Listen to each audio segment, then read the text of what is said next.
ડીસામાં લાંબા સમયથી ધમધમતા નકલી ઘીના કાળા કારોબારનો બીકે ન્યૂઝ દ્વારા પર્દાફાશ કરવામાં આવ્યો છે, જેમાં તંત્રની ઘોર બેદરકારી સામે આવી છે। જનતાના સ્વાસ્થ્ય સાથે ચેડા કરતા આ માફિયાઓ અને મૌન સેવી રહેલા ફૂડ વિભાગના અધિકારીઓ સામે હવે સ્થાનિક અગ્રણીઓએ પણ બાયું ચડાવી છે। ડીસા શહેર હવે નકલી ચીજ વસ્તુઓના હબ તરીકે ઓળખાઈ રહ્યું છે। તે અત્યંત શરમનાક બાબત છે અને તેમાં પણ ખાસ કરીને શુદ્ધ ઘીના નામે ઝેર પીરસવાનું પાપ અવિરત ચાલુ છે। બીકે ન્યૂઝ ચેનલના અહેવાલ મુજબ ડીસાના જીઆઈડીસી વિસ્તાર, લાઠી બજાર અને રામચોક જેવા ગીચ વિસ્તારોમાં જયમૂલ, રિધમ, સંસાર અને સંયમ જેવી બ્રાન્ડ્સના નામે નકલી ઘીનું ઉત્પાદન થઈ રહ્યું છે।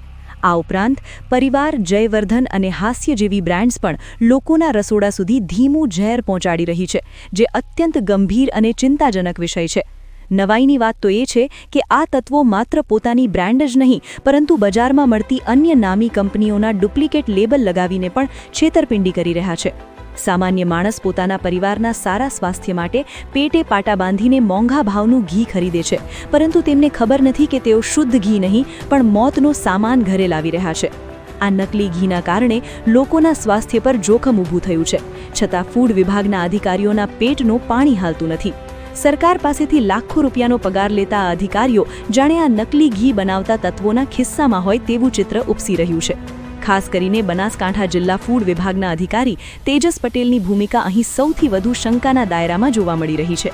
જ્યારે પણ મીડિયા દ્વારા તેમને કાર્યવાહી અંગે પૂછવામાં આવે છે, ત્યારે તેઓ ગાંધીનગરથી મનાઈ છે તેવું લૂલું બહાનું ધરીને છટકી જાય છે।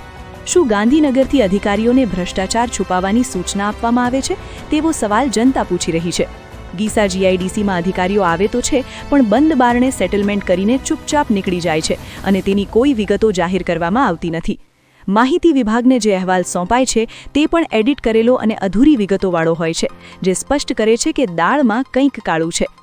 ફૂડ વિભાગના આ મૌન પાછળ ચોક્કસપણે મોટું આર્થિક સેટલમેન્ટ હોવાની પૂરેપૂરી શક્યતા છે, કારણ કે આટલા વર્ષોમાં આ વિવાદાસ્પદ બ્રાન્ડ્સ પર ક્યારેય કડક કાર્યવાહી થઈ નથી। જો અધિકારીઓ સાચા હોય તો તેમને મીડિયાના સવાલોથી ભાગવાની કે હકીકતો છુપાવવાની જરૂર કેમ પડે છે? નકલી ઘીના આ વેપારીઓ જાહેરમાં બણગા ફૂંકે છે કે તેમનું કોઈ કંઈ બગાડી શકશે નહીં, જે તંત્રની લાચારી બતાવે છે। ખાદ્ય સામગ્રીમાં આવી ભેળસેળ એ માનવતા વિરુદ્ધનો ગુનો છે અને તેની સામે કડક પગલાં લેવાવા જોઈએ। હવે ડીસાના સ્થાનિક આગેવાનોએ પણ આ લડતમાં ઝંપલાવ્યું છે અને ભ્રષ્ટ અધિકારીઓ સામે તપાસની માંગ કરી છે। જો વહેલી તકે આ નકલી ઘીની ફેક્ટરીઓ સીલ કરવામાં નહીં આવે તો લોકોના સ્વાસ્થ્યની જવાબદારી કોની રહેશે, તે મોટો પ્રશ્ન છે। ફૂડ ઇન્સ્પેક્ટર તેજસ પટેલની નિષ્ઠા પર ઉઠેલા સવાલો હવે ગાંધીનગર સુધી પહોંચે તે જરૂરી બન્યું છે। જનતાના પરસેવાના ટેક્સમાંથી પગાર મેળવતા અધિકારીઓ જ્યારે જનતાના જ દુશ્મનોને છાવરે, ત્યારે લોકશાહી સામે ખતરો ઊભો થાય છે। ડીસાને બદનામ કરતા આ તત્વોને જેલના સળિયા પાછળ ધકેલવા હવે અનિવાર્ય બન્યા છે।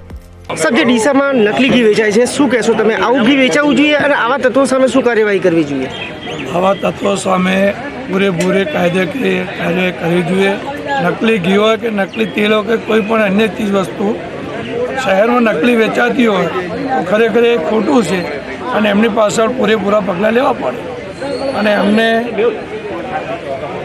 જે પણ સજાપાત્ર છે તે કરવી જ જોઈએ।